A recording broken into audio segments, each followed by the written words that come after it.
Nate and I have been married for 5.5 years, and we've been trying to get pregnant for 2.5 years. So we've been married for 8 years now, and for 5 years of that, we've been wanting to start a family. But that didn't really work out the way we had planned initially.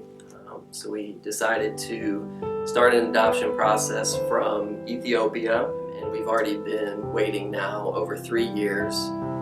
Well, we were trying to get pregnant for a while and had a miscarriage.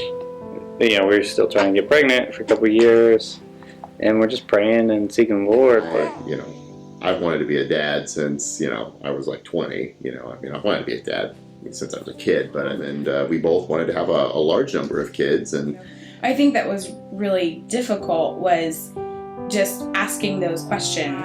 Does he not have children for us? Like, are we not going to have them biologically? Are we going to adopt? Or are we not going to adopt? Like, is that not even going to be an option for us? Are we just supposed to love on other people's children? Going through those questions was really hard, but I think it was necessary for the journey to struggle with God with those things. And I found myself, angry with God, but I knew that it was okay to be angry with Him and to struggle through that, as long as I didn't stay angry. Last spring, we did a prayer meeting at John and Bev's house with a few other couples that have been struggling with infertility.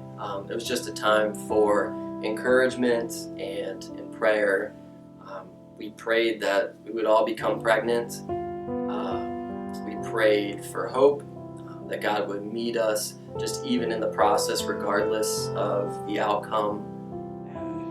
It was really encouraging to have one of the pastors, to have John, who he and his wife had struggled themselves with having children and then adopting. And so that we could be encouraged by one another's stories of God's faithfulness, both in the past and the present, as we were seeking to walk in the Lord's ways in the middle of infertility. So we sat around and had some great food, had some great conversation, and a great prayer time in which we could just cry out to the Lord together. Sometimes you don't want to be vulnerable. You don't want to ask for prayer. You don't want to admit that your body's broken. You don't want to admit that you struggle with something that God has put in your life because, sometimes you just want to buck up and just go on and not cry about it anymore. I cried about it for a good many years. There were days I didn't think I could do it anymore, and all those days God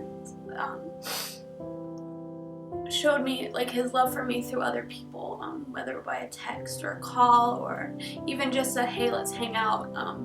Those little things just meant the world to me in that time. Just very thankful for the community we have in church and the friends and family, because I don't think we could have gotten through it. And in fact, one night at care group, we were just really down about it, and it was really, we were really struggling with it, and then they all gathered around us. They all prayed for us, prayed that God would give us a child, and that He would also help us with our faith, help us to trust Him and just make it a point to be transparent and to bring people into our struggles and just help to build hope.